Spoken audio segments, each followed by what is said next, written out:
Thank you very much. That was awesome. Okay, let me just pull this somewhere where I won't yank the cord out. Okay, yes, I'm going to forget, so I'm going to say something a little bit unrelated to the poems themselves right at the start. I only brought 6 books and there's only 1 left. So I guess that was a bit of poor planning on my part.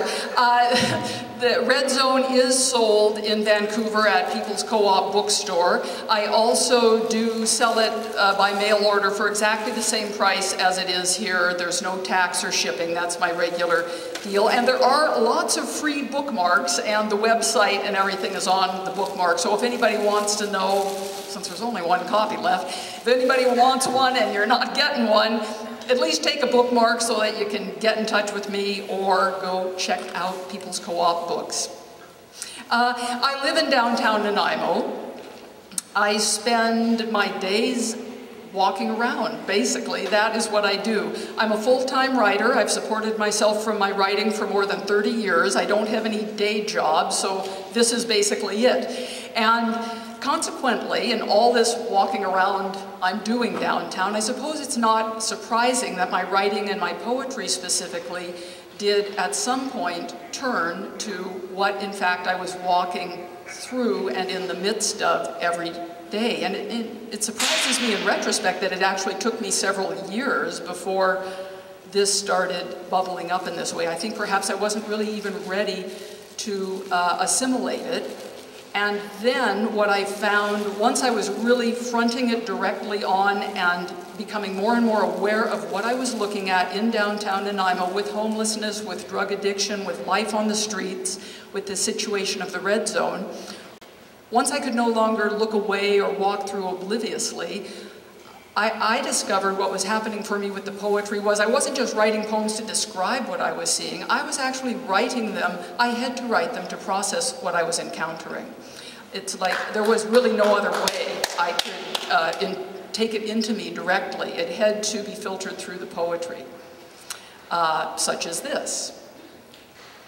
I was out sowing the seeds of revolution in the clarity of February's heatless sun, when I saw her yarding on a pipe wrench, trying to pop the head off a parking meter. Her straw blonde hair bobbed each time she jerked the iron bar. I could hear her grunts from 30 feet away, me and my fistful of pamphlets, flogging existential aphorisms for self-liberation from the herd mind. Yeah, right.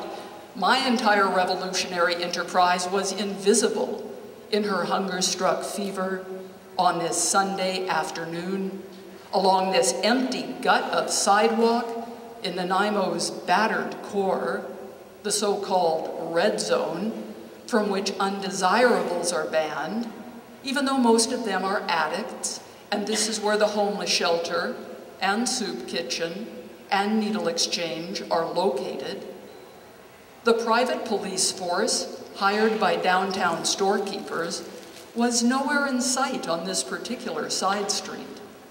When I could see the grease stain on her nylon jacket, she woke from her Zen practice, shoved that wrench inside her coat, and retreated to a door stoop, molding herself into a faceless heap of thrift store rags, hidden in plain sight, just more anonymous, curbside detritus.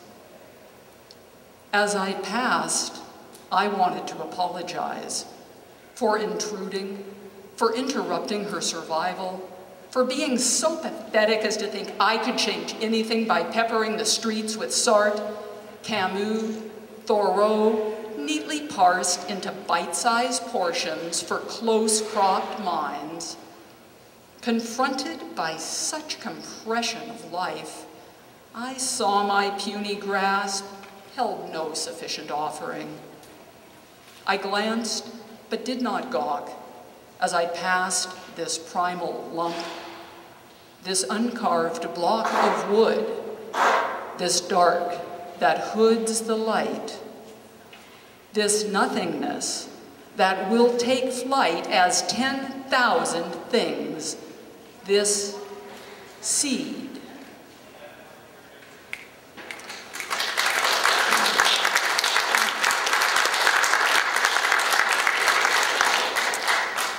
In December 2007, upon decree of a provincial court judge, Nanaimo's red zone was expanded by several orders of magnitude.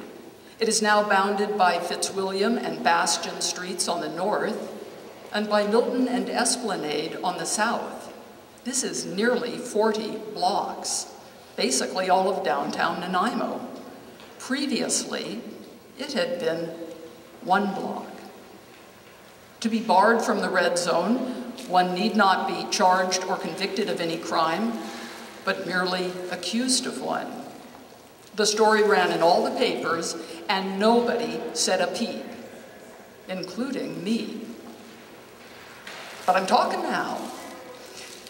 One of the things I'm doing when I'm walking around downtown every day is I spend a lot of time walking on the railroad tracks. And I walk right up on the rail, on the steel rail. I walk for blocks that way, practicing my balance. I began doing this years ago, sort of as part of martial arts training for this obscure martial art that I have been working on for years, Luho Bafa. I'm sure nobody's heard of it, and that's fine.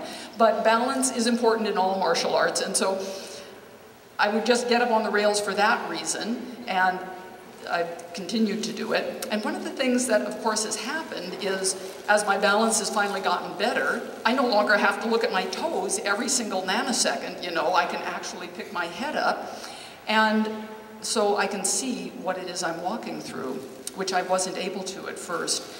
And that actually in itself was a very interesting lesson for me, that I actually was not physically capable of viewing my surroundings, of viewing the world that I'm living in, until I achieved a certain degree of inner balance. It took that before I could see. And I tell you, you haven't really seen your city, whatever city you live in, you don't really know it until you've seen it from the backside. That's the side that railroad tracks go by.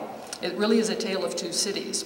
And Nanaimo's tracks do cut right through the middle of downtown Nanaimo and the red zone and on the backside, which has given me the opportunity to observe just a certain exquisite and freakish, almost, urban planning.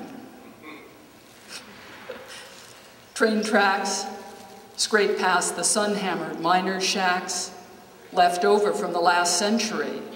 The front side is tarted up as the historic Old Quarter, but the backside holds the story.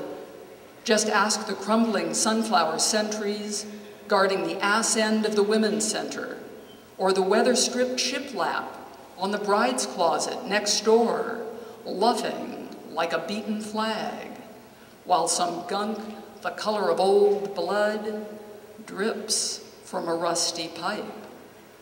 I know this stuff because I'm now at a sufficiently advanced stage in my daily rail walking to support a head-up gaze at my surroundings without tumbling into the thorns. Beyond the bridal store, the Shaling Occidental Hotel and Bar prevails like an asylum for the criminally insane, while across the tracks, a torn quilt pocked with bodily stains lies splayed on a weedy patch behind the thrift shop. A cardboard box nightstand totters beside. She will sleep here again tonight, unless chance finds her at the cop shop on the corner, or perhaps in the bed of someone she meets at the Oxy. And if he's not too bad, maybe they'll get hitched and pay a visit to the bride's closet. Yeah, I don't think so. That's likely where her problems started. It's all so cyclotronic. He'll probably keep spending his nights at the Oxy, coming home mean, talking fist speak, till she ducks out, goes to the Women's Center, which will be closed due to funding cuts. Thank you very much, Gordon Campbell. So she'll do some dumpster diving in the donation box outside the thrift shop until she finds another quilt and a spot to lie.